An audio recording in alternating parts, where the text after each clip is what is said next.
hope you all know how to scan and download.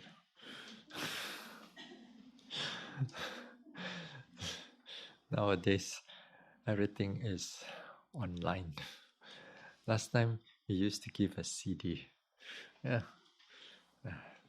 Then now it's easier to put it up in the... All right. Now, see some of the thoughts here. Of course, the last one is for today. It's not there yet. So maybe it take me about a day or two for me to put it up there. So until last night's talk, until the Q&A, so all of them are in the it's in my Google Drive, I think. Yeah. Okay. Now, these talks is only interesting when you are in the retreat. When you're out of the retreat and you try to listen to it it feels like nothing much. Because unless you have gone through and then you remember, perhaps maybe it's helpful. But I noticed that these talks are very, very much to do with the retreat. Everything have to do with the retreat, most of it. So not much of the things that we talk about out there, which is good because it helps you to pull the mind here rather than thinking about the home and so on. Okay.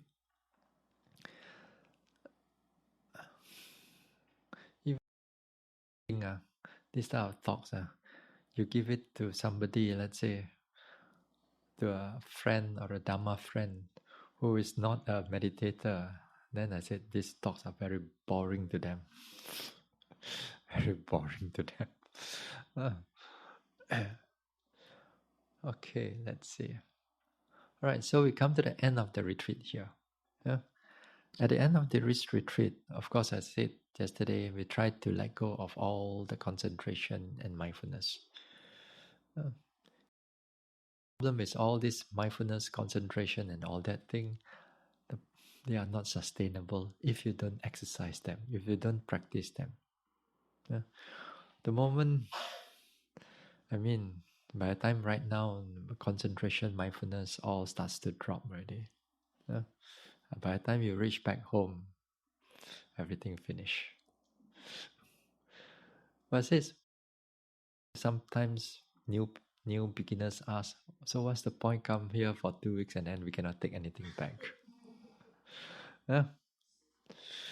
No, you see, the mindfulness, as I said, they need to have the condition, they need the condition, and you need the practice, other words, again and again, day in, day out, for it to be aroused or so that they can, or it can be sustained and it can develop. The moment you don't do it, they don't have it. What's important here is that you go back with skills to practice. The skills are important. That will stay with you. Because, and the what? Yeah, and the methodology, that's right. The skill, the methodology, the practice, the understanding, that you can take back. Because in the next in future, you're going to apply those skills. And those skills are the one that is going to re-arouse back the mindfulness again. Re-arouse back the concentration, everything again. So that's why in the retreat, I very much emphasize on how you walk, how you sit, how you pay attention, because all these things you can take back and you can bring it back in the next retreat. And the next time when you come to a retreat, you know how to walk. You know how to sit. When very quickly into the development, into the arousing, very quickly for the mind to come back and make it and becomes clear again. So this is what we take back. The understanding, the skills, the right view, right perception, that we take back. So these are important, as I said. the skills are so that retreat after retreat that you go, you will refine your skills even more further. Your way of how you meditate, the way how you walk, the way how you pay attention to during the sitting or daily activities, those are so important that you have that, it'll be there with you for the rest of your life. Now, of course, when we go back, we cannot do like what we are doing here. It's impossible. Sometimes some yogis try to do it because they have the inspiration, also heated up, to go back. They thought, okay, I'm going to meditate. I give them 2-3 days. That's about it. At home, we got so many things to do, got so many responsibility here that even that you are retired, even that you are not working, there's so many things for us to do. Even for us monks also, we want to meditate, we get out from our temple, get out from our place, because many things to do. If you are there, they expect you to do something, whether you are meditate or not. So it's always good that we want to do a meditation retreat. We get out from our comfort, get out from the place that we normally used to stay, and we normally stay. And we get out from it so that it's easier for us to meditate. If not, sometimes the place that, like for example, I've met with sometimes organizers back in Malaysia or other places.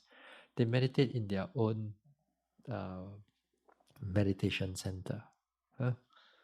So because they are so connected with the meditation center, let's say they walk around to the hall. As they walk through, then they see, how come this one is not done? How come that one is not done? That all this idea is all there, because it's connected to them so deeply. But if you're out of somebody else's place, then it doesn't matter. Then you don't have the idea, you don't have the connection with those things. Then it doesn't being affected so much by all this maintenance, and all the other things. So something like this. So it's always good that when we want to do a retreat, we get out from our comfort zone, the place that we stay. We go to somewhere, then we do a retreat. Now, in future also, when it comes, now it's always good that when you want to do any form of intensive retreat, it's always good to find somebody to guide you, or an experienced teacher or experienced instructor to guide you. Because we just never know how our minds will sway off. So it's good that once in a while we check with them. Alternate day interview, or sometimes you may have that privilege or the time. Sometimes maybe once a week, but it's good to once in a while we check whether we are meditating correctly or not. So it's good to do that. But while we are at home, of course, it also is good that in terms of this meditation, now it's good that for us to do some degree of meditation if you have the time. But the problem is, for most of us, we don't have much time. We don't have much time. So what can we do at home? There are a few things that we can try to maintain at least a little bit. Now the here is that here is to meditate every day. Every day. But how much time to spend per day, that it all depends on you. It all depends on you. You don't have to be like 1 hour every day. If you have the time, then well and good. It's okay. If you don't have the time, then even you have like 15 minutes, also good. Half an hour, also good. But to keep it, because again here is to develop the habit. You're not going to expect that your meditation is going to be super clear, rising, falling very clear when we are at home. It's not going to be like that. But it's good that to do it every day. Some days you have more time. Let's say you want to do 1 hour morning, 1 hour evening, then good. Or sometimes you are rushing. You got a plane to catch. You got a place to go. You have to travel on that day. Say if you have to travel, then perhaps maybe just 15 minutes per day, just or 10 minutes, or just sit down, close the eyes. Not necessarily just rising and falling, but just be present. Mindfulness, some degree of mindfulness there also is good rather than nothing. Now, in terms of whether to do sitting or walking, normally people like to do sitting.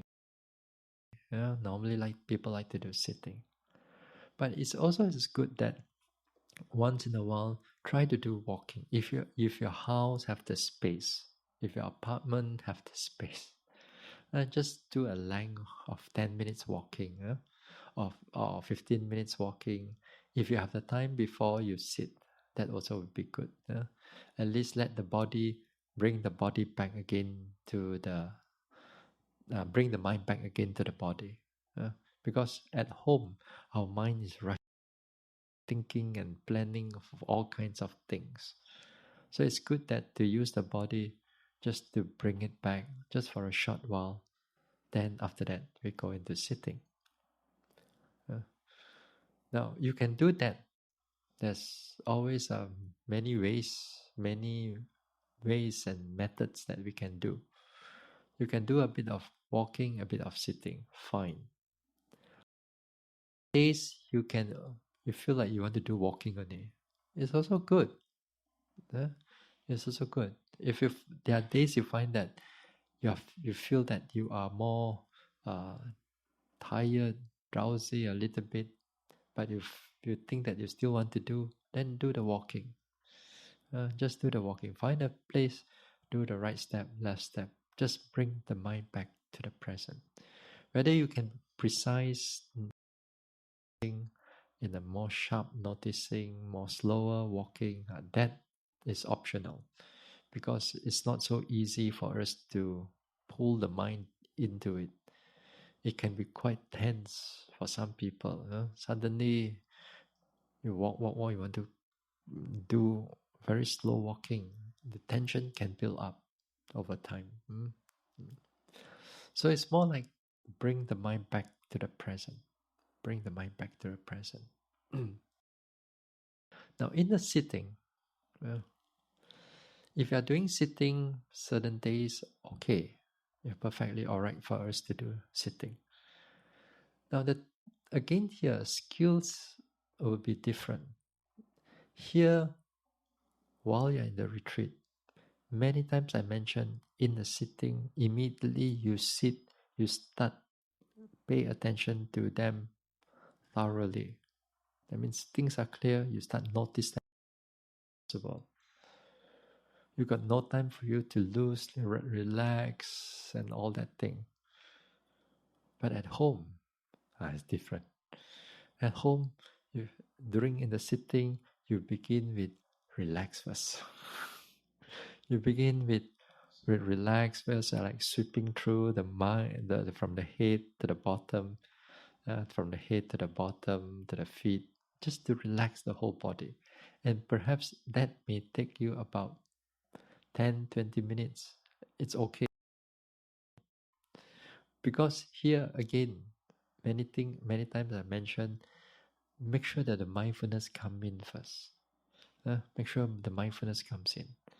If not, at home, if you want to do this rising, falling, or even in breath, out breath, actually, sometimes the yogis straight away sit down, they want to zoom in everything without that mindfulness. So they become very over focused in something, and that over focus can bring about a lot of tension because the mindfulness and also the object is not clear. So it's good that to sit down, just relax the body first, feel the body here. Don't worry about the rising and falling. Don't worry about the sitting, touching. Just feel the body's here. Just make sure that mind doesn't run too much. Just bring the some degree of mindfulness here. Just bring it back. So after it's also you feel that the mind is calmer, clearer. Then we start with the rising and falling. Start with the rising and falling, or start with the in breath out. Breath, start with whatever that you want to do. Is the whole purpose is to make sure that there is some degree of mindfulness there. Then only we start with something. It's good for us to do like that actually, so that the mind doesn't tense up. So this is on the vipassana thing, but also you don't have to do vipassana all the time. You've got so many days if you are still alive.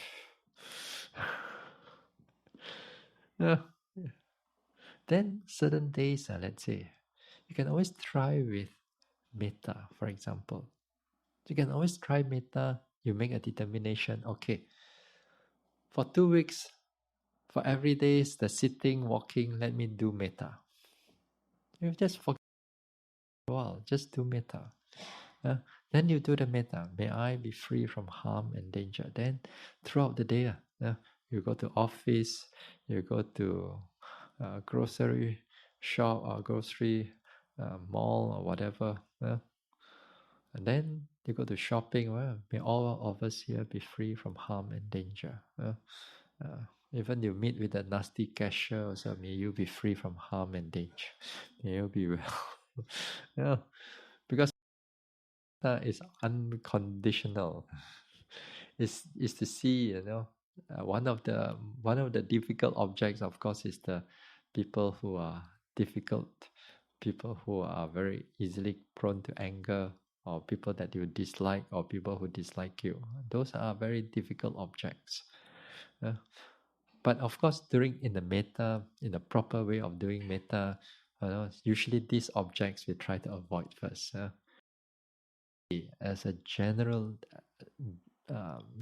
development, not a specific development, but general development, we try to spread it to all beings, whoever that we can see or whoever that we can know, or beings or seen or unseen. So do it for 2 weeks. Sit down, you can do for metta for 2 weeks, or walking you do for 2 weeks with metta. It's perfectly okay. Then after that, you want to go back to vipassana. All right. A change actually, sometimes I notice a change of a different form of meditation. It's good because it develops different area of our mind, different area of our hearts. Some of us, our hearts are so hardened. Everything vipassana.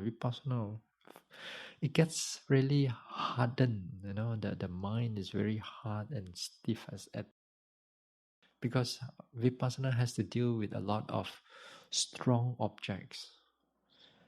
You got to deal with a lot of strong objects like your pain, like your sensation, everything. Walking, you have to be thorough. So the mind has to be stable and firm. But then that firmness for too long, it becomes a character, and then your character also very cold, very very stiff. Not to say there's just that character. So it comes with metta or karuna or mudita or upeka. Those type of meditation, it helps to soften the mind, make the mind flexible, and makes the living from day to day dealing with people, dealing with the your spouse and children and parents and so on, much more mm, much more easier to live with. Uh, so so the metta will be also good. Uh, so actually the paper there I forgot to put there. Guided metta also is inside there, but I forgot to type it inside there. So the guided metta also inside the thing. So the metta will be very helpful. Yeah?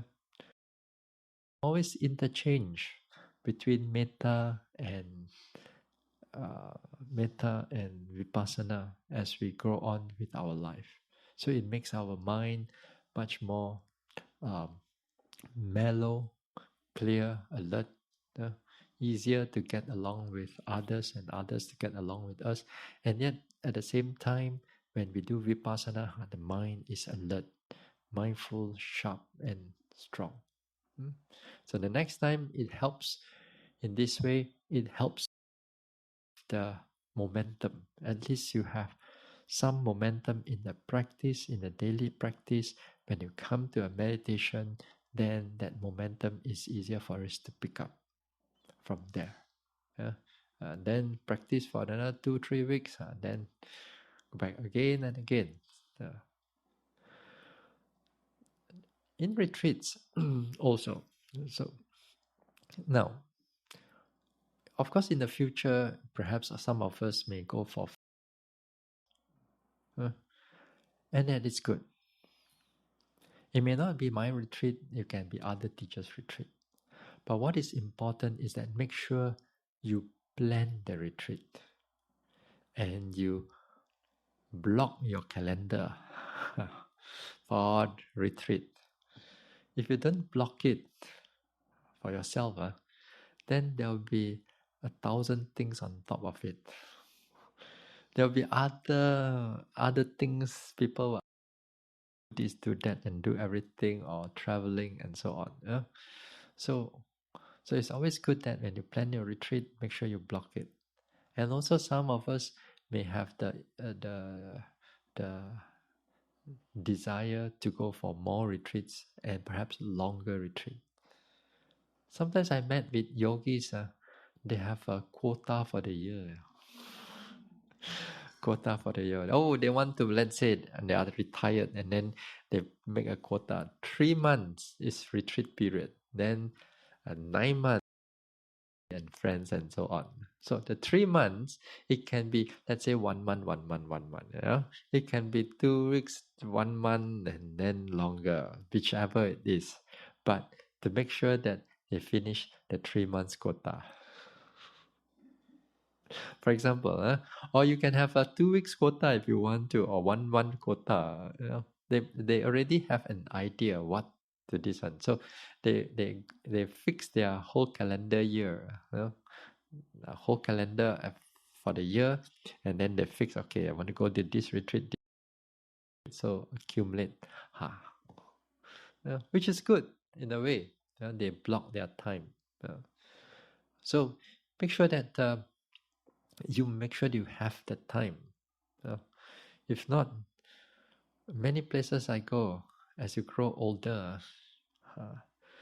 your children will pass their children to you. Then you have to take care.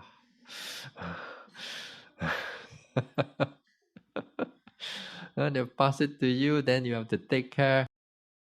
That's it. That's finish your whole time. Because so many of us are in that category. Look at all of us here. All of us are 60, 70 plus this retreat. A lot of us. So when it pass to you, that is going to be difficult. But of course, you have to negotiate with them. But if you want to go for a retreat, make sure that you block your time. Okay, you tell them this is my time. I go. You have to look for some. And when I come back, I can do all the things I have to. Perhaps you want to take care. well and good. You can always do that. No, because it's also part of family. But you must remember, give some time to yourself. You don't have that much time anymore, and all of us don't have that much time. You want to go for retreat, make sure you put the time into the calendar. This is the time, and you tell your family members, okay, you have to take care of yourself. Uh, when you die, nobody is going to follow you. You die alone. All of us die alone. Finally, this development, also mental development, you cannot wait. You cannot wait until they grow older. It's impossible that time for you to meditate. So don't wait. Negotiate with them.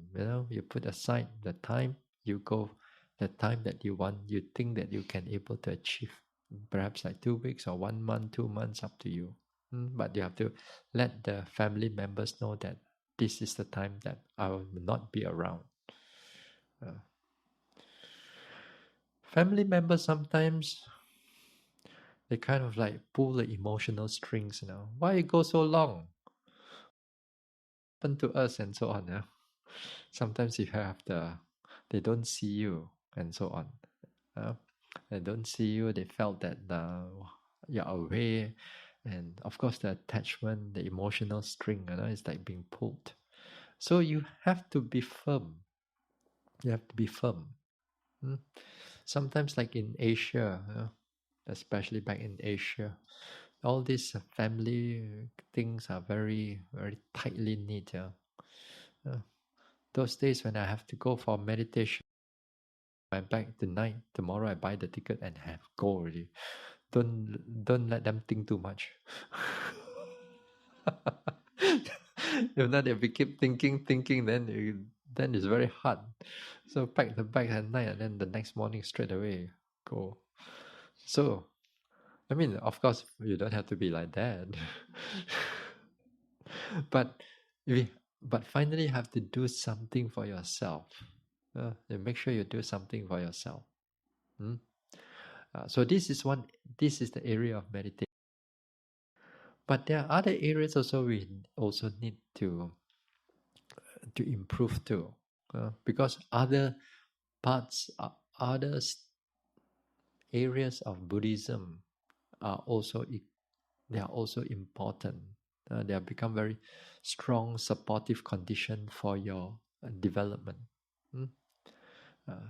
Now, make sure you go back. We take care of our precepts, our 5 precepts especially.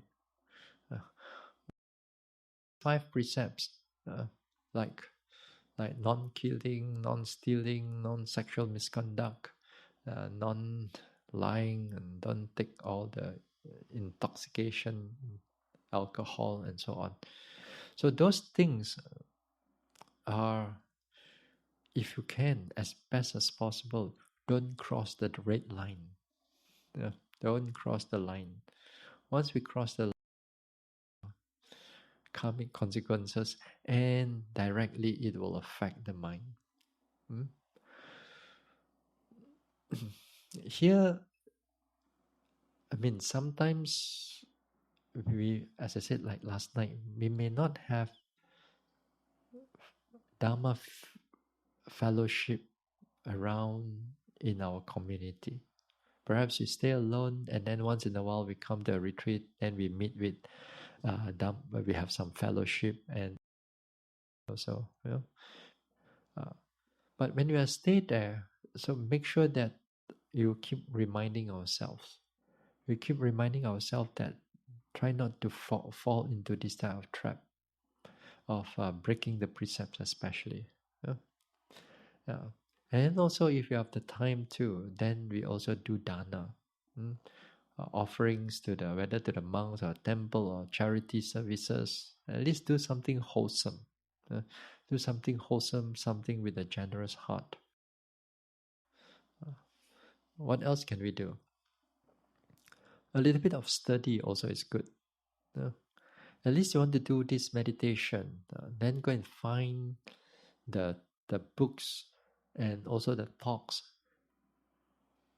on meditation, on this type of meditation. Mahasi meditation, like you can find it like over here in the library, this library that we do our interview here. There's a lot, I think. Also, you go to, you can search so many of the now in the online form on Mahasi type of meditation. Uh, uh, my some of my teachers, they write very good books like Sitagu Pandita. They write very good books on the understanding on how to meditate. Not only how to meditate, but the explanation behind it. Why is it and that too? If you are familiar with the some Abhidhamma terms or the Sutta terms, then also it's good. Hmm? Uh, I also have a lot of talks. I don't write the. There are some talks also in YouTube also, but the one in YouTube is quite deep actually. It talks about recently last year, about 3 months, quite free. So I give a talk on 18 principal insights, 18 principles of development, how we develop, but it's more like how what we observe is being categorized in being categorized, then it's also is interesting because each and every insight that you see, what does it remove? What sort of perception that it changed in your mind, in inside the heart? So it's quite a long lecture. I mean, 18 prayers. It's quite a many talks. I think inside there. So so you got to read up. You got to read up. You got to understand a little bit more on this practice. Mm. But finally, it's always come back to practice. Mm. No matter what, it's always good that we come back to practice. Now we keep this wholesome mind, wholesome actions, wholesome throughout the day. Throughout the day, day in, day out. Then we do in something like that. Then it will be very helpful. Next time when you come back to retreat again, the mind is very clear, much clearer, much more stable than before. Mm? Mm. Of course, some of us may want to do some chanting at home, which is also is good if you have the time to do some chanting. Uh, uh, what else? What else do you want to do? But apart from all these things, make sure you take care of your health. You got to be strong. Just this retreat or every retreat that you're going to go, it's physically demanding. It's always physically demanding, especially the Mahasi method. It's physically demanding. You got to do some walking, certain hours of sitting. By the time they reach to the end of the day, you're so tired. So you got to make sure that your body is strong. Do exercise. Do every day. Take care of your diet. No? Things like something like that. Something like that. Exercise. Take care of your diet. Keep the mind. Keep the mind. Don't fall into too much anger, too much attachment, uh, too much into thinking, planning too much. Then it can be a problematic sometimes for some people. So take care of their health. That one I cannot emphasize more already. You know better than me sometimes, some of you. What else can we do?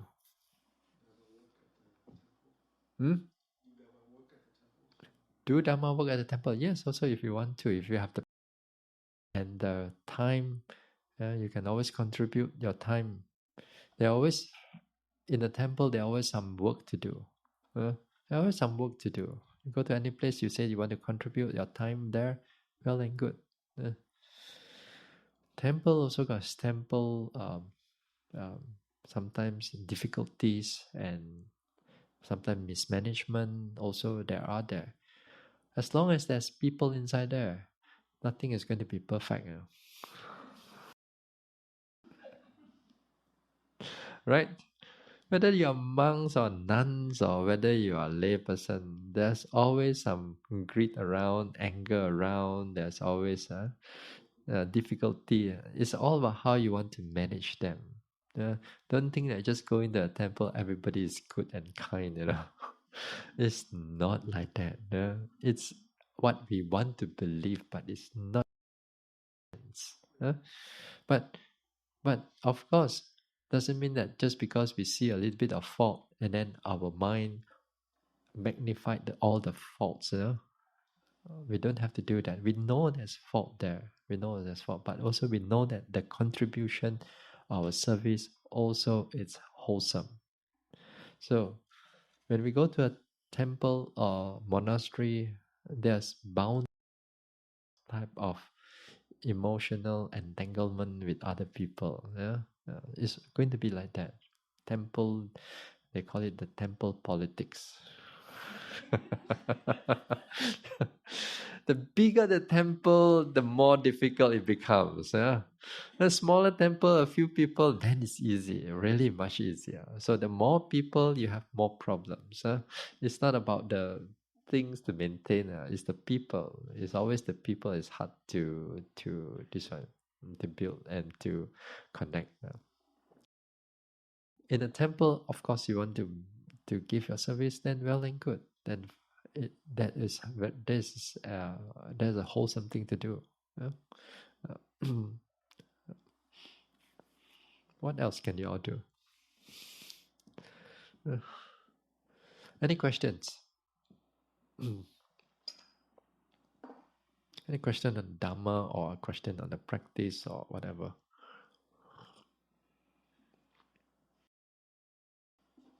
Have you all packed your bags?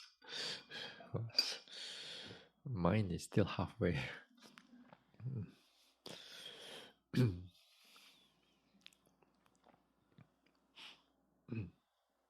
let me ask you a question, Bhante.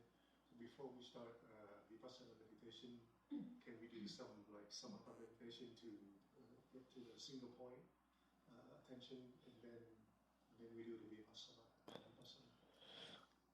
Question is, can we do some samatha to bring the mind into some point? And then only we do vipassana.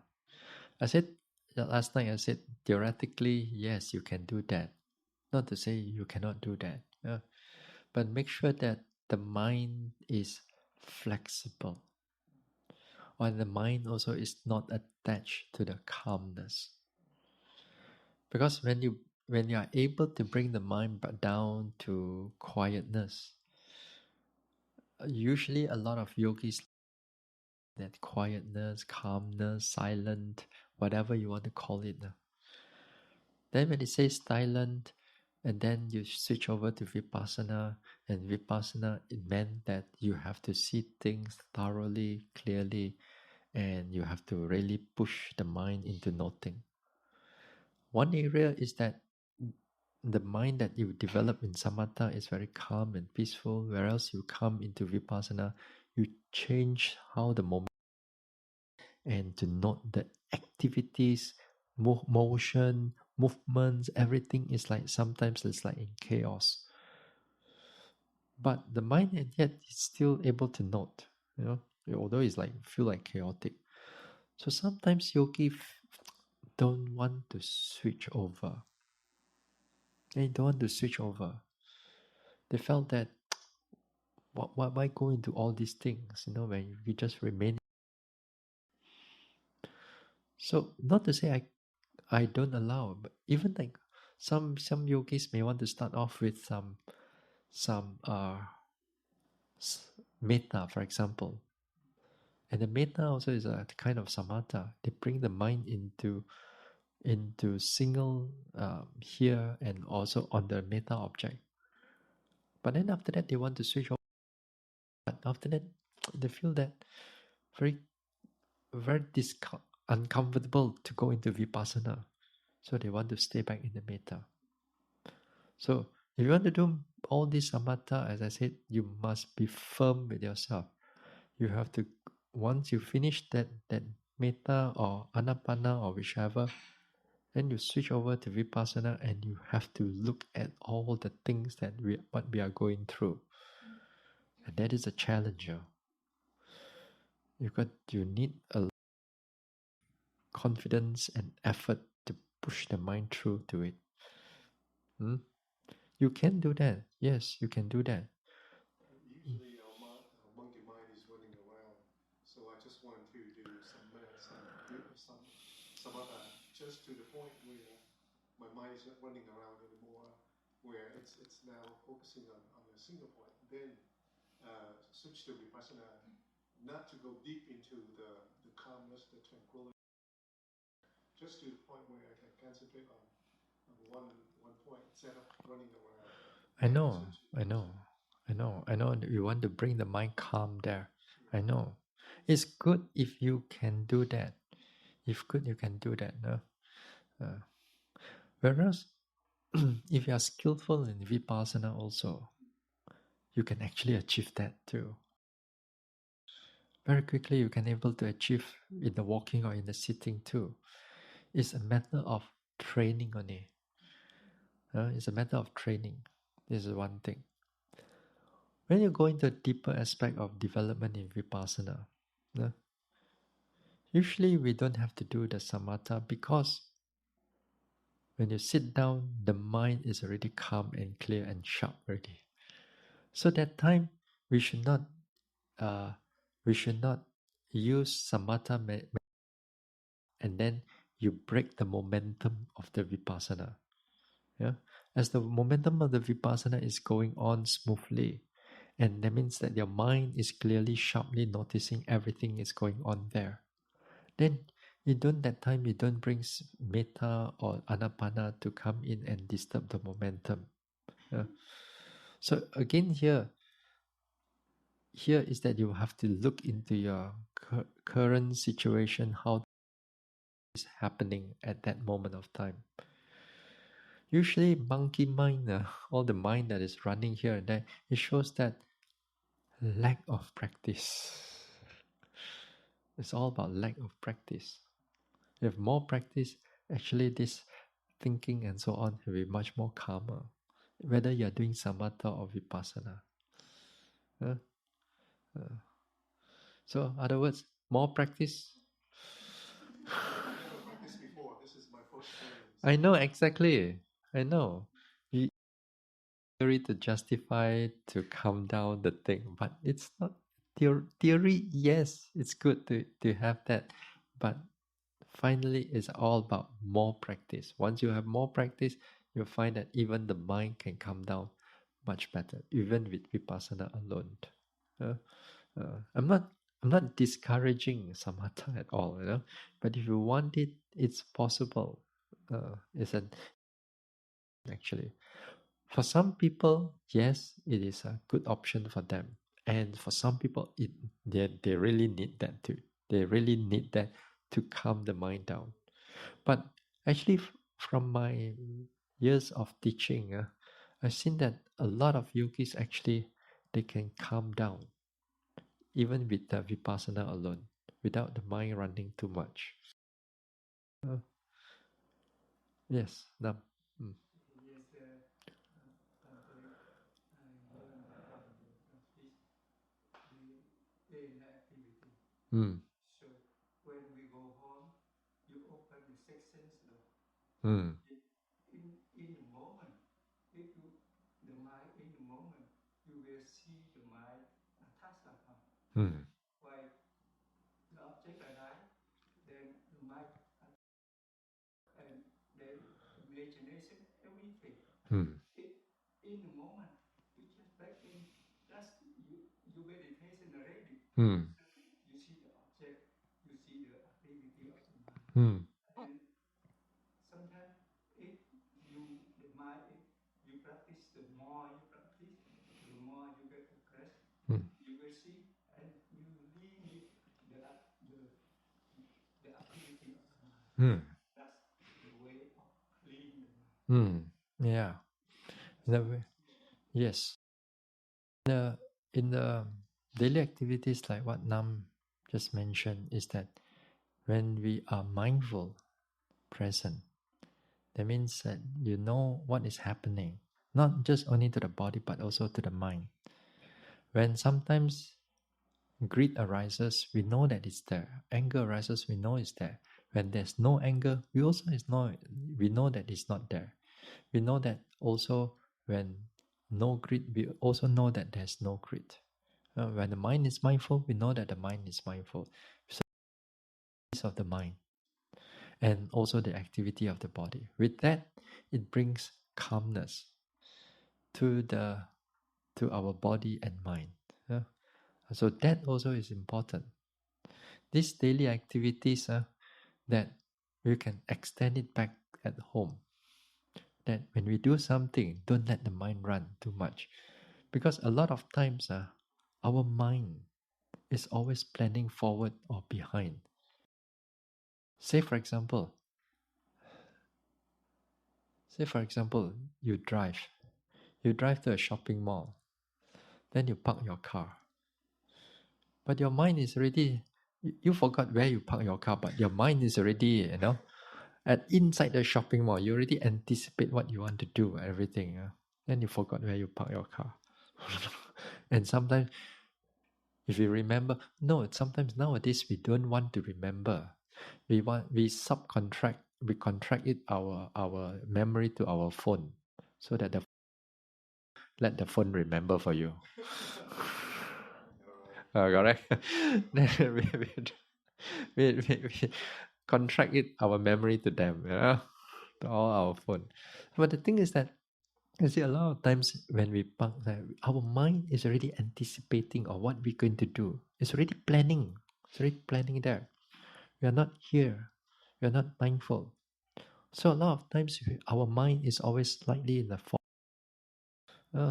forward or slightly behind, and not many times that it is really in the present. It's really in the present without the greed, hatred, delusion. So it's not that easy. So this again is a training to bring the mind back again to know where you are. Where you are, whatever that you're going to do, let it be first, but at least you know where we are. Our mind, our culture that we brought up is to plan. We want to plan to and so on. So there's a lot of planning there, a lot of planning. So this is how we live our life, and then when we do that, habits occur, and then that's what we want to do. Plan out everything. Then we forget to be in the present. Be in the present itself, there is the happiness there. It's another form of happiness to be here. But we are being, our culture, our society is being bombarded us with, okay, you have to plan this, you have to plan that, you have to plan everything. Not to say that it's wrong, but you don't have to do it all for every little thing in our life.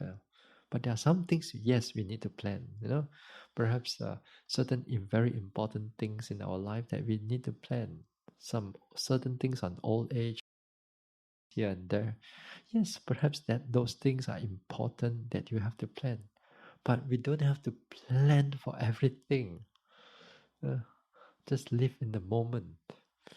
A lot of things that we have to live in the moment rather than too many plannings. That is good. Plan for the retreat. That is good. Yes, plan the retreat. That is good. Some people plan how they want to die, but if how to die, also before they have the bucket, then they have the bucket list, where they want to go. I want to go here, I want to go there. Then I go, I tick tick tick tick tick. After that, tick everything. After that, they still feel not enough. Everything I've done, but I still feel not enough, because again here the desire is still there. Yeah. So again, this is what it being, and a lot to do with attachment.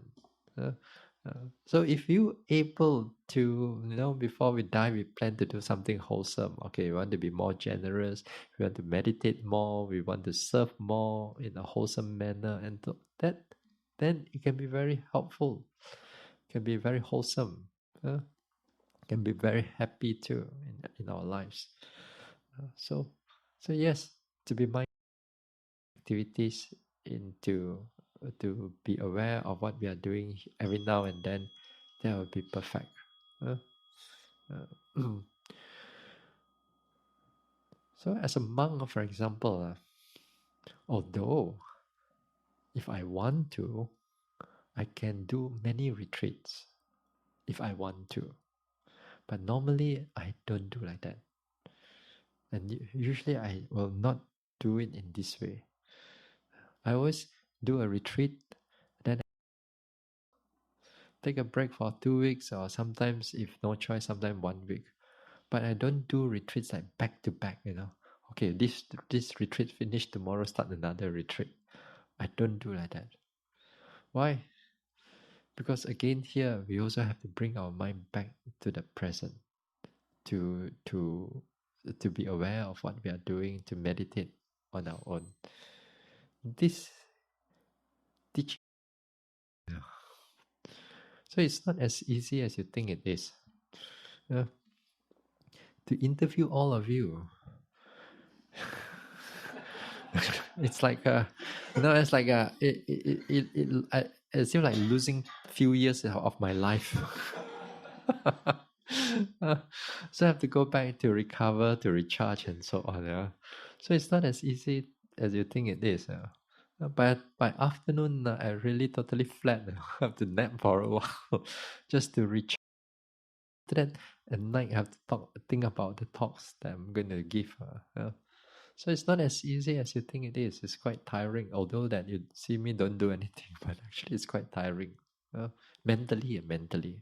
Uh, uh, so so so that's why for me, I try not to make myself too busy. When it's too busy, I lose a lot of my mindfulness. Planning for the next retreat, you have to do a lot of things. You have to plan this, you have to plan that. Yeah. So I try, even as a monk, I try not to keep myself busy. So, in other words, the more busy you are, also, then you also have a lot of, you cannot be. It's hard for you to be present. You'll be a lot of thinking, planning, and planning, and planning, and planning, and planning, and planning. Yeah? So even sometimes, like when I go to a retreat, say for example, like come to US, there's some traveling for me to go. Then here I will have to take a few days, 5 days or 1 week, just to settle the mind down. Just to, of course, also with the jet lag and so on, just to settle the mind down, then only start the retreat. Uh, so actually, to come to US, it's not just 2 weeks retreat for you. It's about 3 weeks or 4 weeks for me. In order just to settle the mind, uh, just to settle the mind to the present.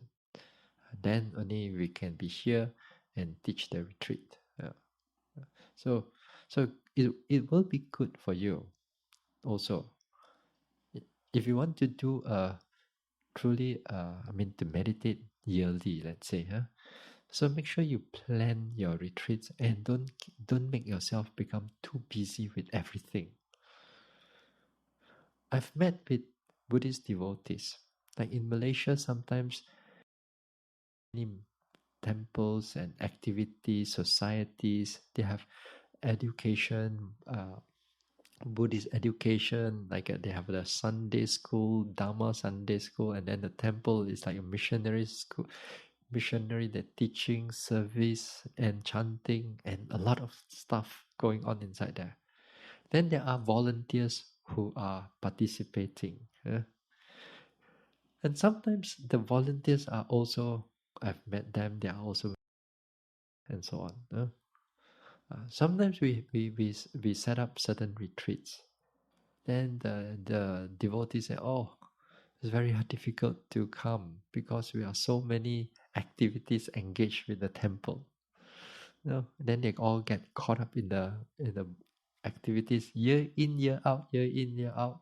Every time you ask them, did you go any retreat that year? Not only mine, but oh no, Bhante, very difficult because after I I do this so many things in the temple, then I have to do a lot of things with the family. The family want to go to somewhere, I have to go to, because of family thing. Or sometimes they also have work. They have their this. So in a way that they are they make themselves so busy with so many activities until the retreat is not on their priority anymore. Yeah, even with a lot of wholesome activities. Even with the wholesome activities also, make sure that we know where's the limit. Because finally you have to able to cultivate your mind. You must have the time to cultivate the mind, to cultivate the heart. Yeah. Uh, some society are not so busy. Like for example, where I stay, I purposely make the place that I stay only for monks to stay, and that's it. No chanting, no activity, no nothing. Perhaps people come for just a bit of meditation, and that's about it. But other temples is different. They have chanting, they have activity, and they have services, and you have a lot of people that need to support them. Yeah. So something like this. Self not too busy with work and so on. Anything else? No. It's all depend on you. How many per year you want to attend? It's all depend on you. It's you can take the whole year and meditate. Sometimes like there are yogis, they sign up to go to Burma or Myanmar. Then they stay in the meditation center for 1 year, 2 years. And they meditate the whole year through. But I tell you, it's not easy. You have to be strong. I mean, physically, you have to be strong. You go to other places. Sometimes food may not be suitable to you. Climate may not be that suitable to you. Culture, people also may not be that suitable to you. Yeah. But if you're able to bear up, if your mind is flexible enough, if you are not so attached to certain things in life, then yes, perhaps you can try to go. But as you grow older, it's not more. Uh, it's not that easy. But some I've met once in a while people with above 60, 70, they still go because they still want to meditate. Whatever they can, they meditate. So it's up to you. How many? Uh,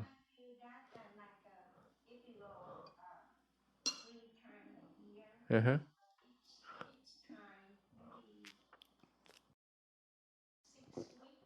Mm-hmm. Mm-hmm.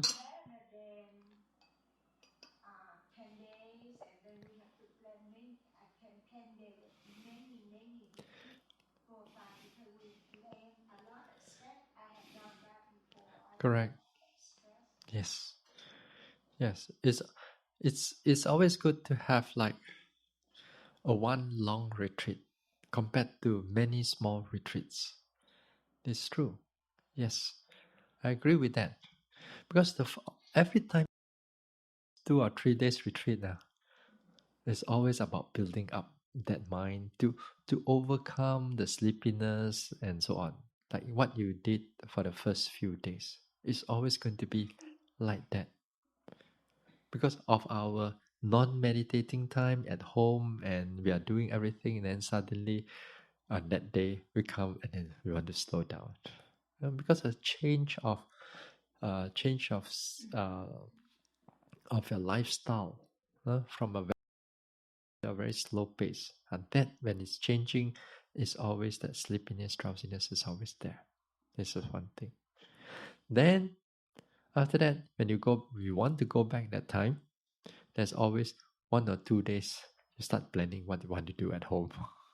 Then the mind also is not so, not so calm right now. You're thinking about what to do at home.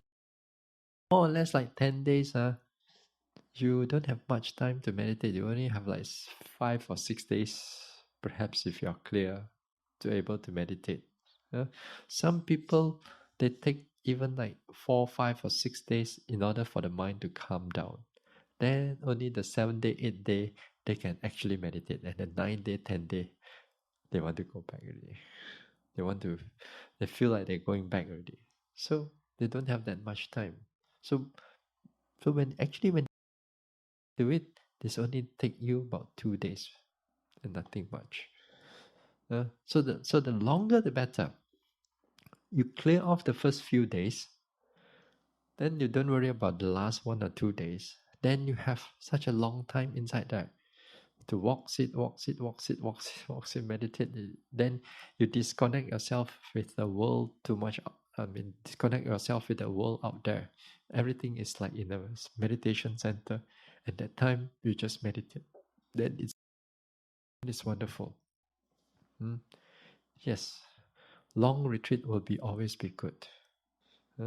Always be good. But you must have the faith.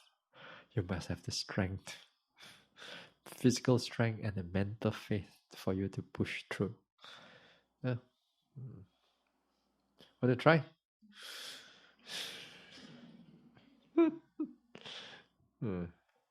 Anything else?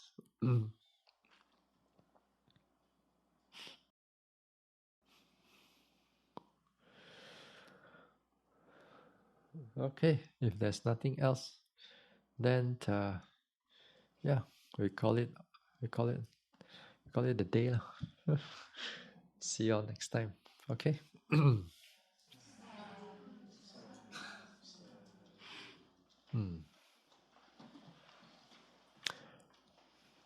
We share merits.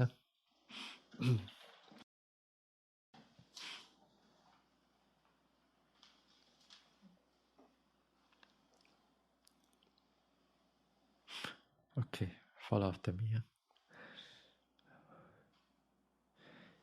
Idang me bhavanang nibbanasa pachayo hotu. May my mental cultivation be a condition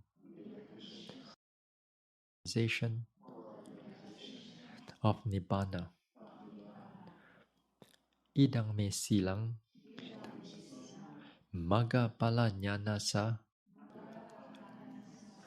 pachayo hotu. May my virtue be a condition for the attainment of power knowledge. Idang me danang asawa kayawahang hotu.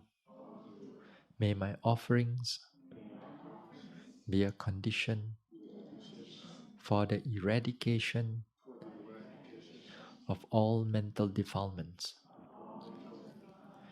Imang no punyaba sabba satanang dema.